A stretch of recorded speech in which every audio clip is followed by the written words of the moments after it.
let me show you exactly why I prime sand so many times on a really nice car to get a perfect paint job.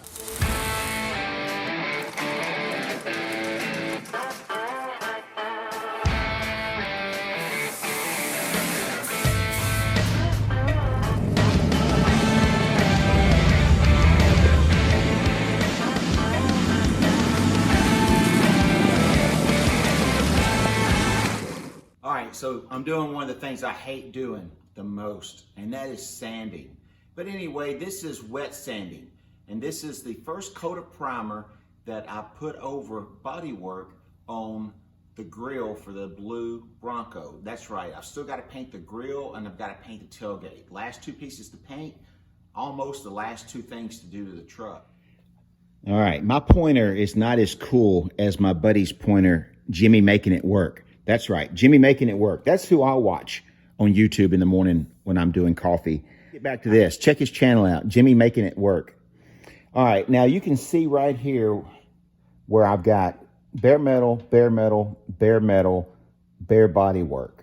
That's some body filler right there and a little bit of body filler here. What I'm doing with my hard block is I'm blocking down the primer, all right? So when you start seeing metal show through, you stop.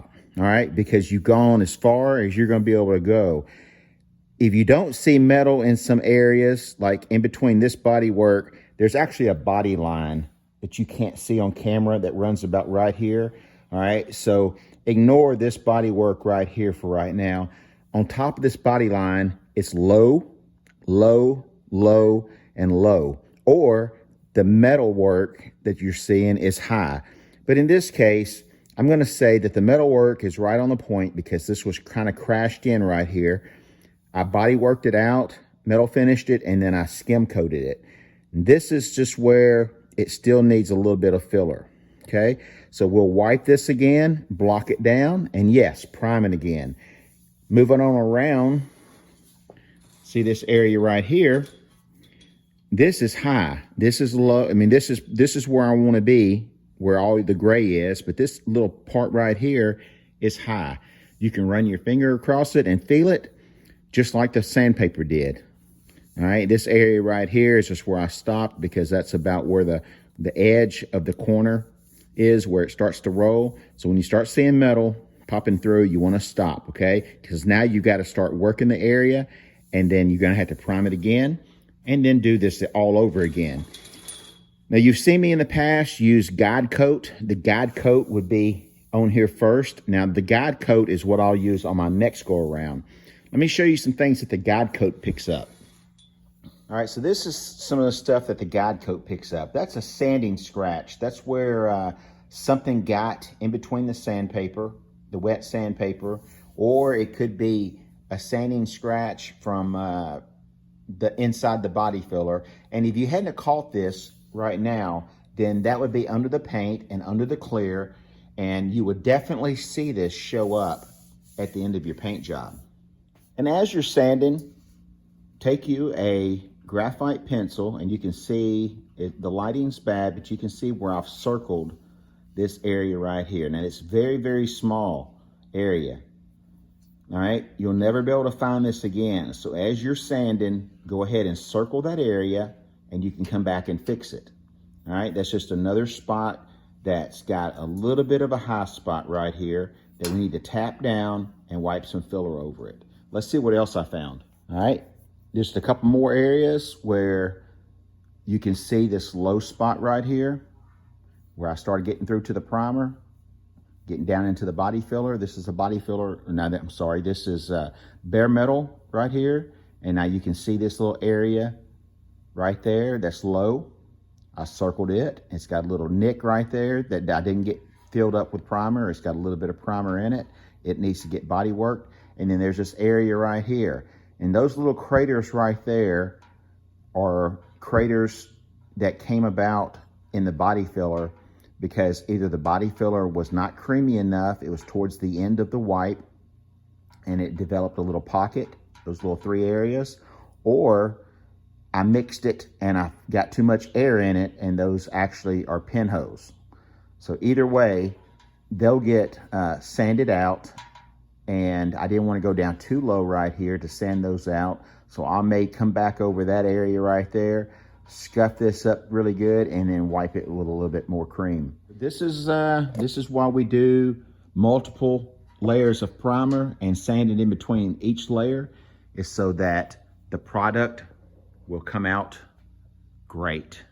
As always, any questions or anything like this, feel free to ask. I answer probably 20 or 30 questions every day off of my videos, sometimes even more than that, and I'm here to help. You're gonna have to excuse the mess in the paint booth, guys. There's a lot going on this week. Hey, there's a cool video coming out on these Harley fenders and saddlebags. You're not going to miss. That was a tough paint job right there, fellas. Trying to match some candy. I'm not even sure we matched it, but I did everything I could.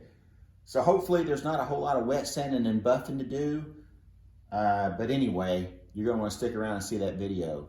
Please like, tag, share, and subscribe if you haven't already, because we got a lot going on you're going to want to see.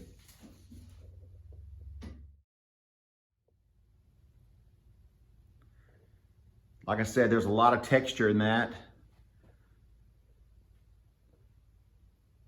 out of the gun because there's a lot of heavy flake.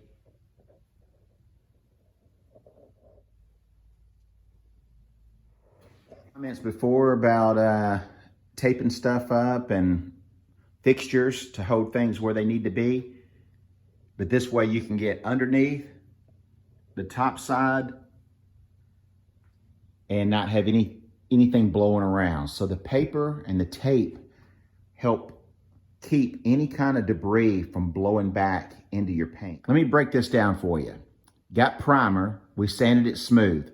I sealed it with 1 coat of sealer, 7 to 8 coats of base, 3 coats of top coat with the flake and the candy apple, and then 5 coats of clear.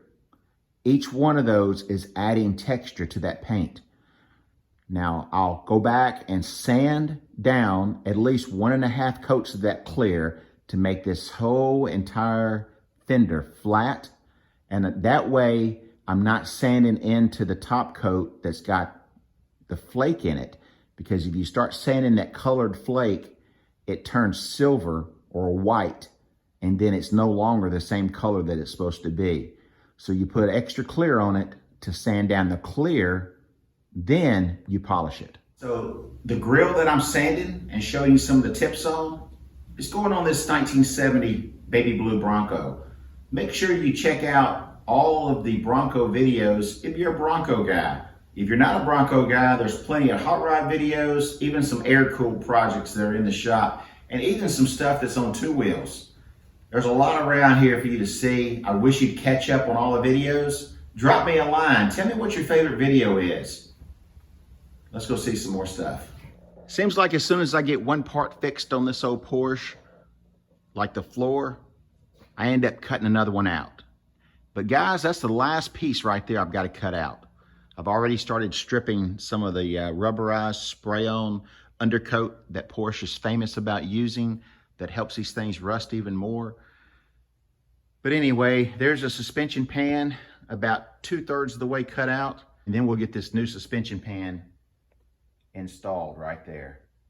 Then we'll do the suspension upgrades, clean everything up, get everything painted up underneath here, and then we'll have a rolling tub again with new brakes, new suspension, new bushings, and all that good stuff. And we'll get that motor put in. Hey guys, thanks for stopping by midweek, seeing what's going on. I hope you are getting caught up on some of the projects. I got a lot going on, I'm not lying. A lot of you guys out there that I watch your channel, I'm sorry if I hadn't been around, but it's been boots on the ground as soon as the sun comes up and as soon as the sun goes down. Grandkids are playing ball and all that good stuff, and I'm doing everything I can to keep caught up on everything that I normally do.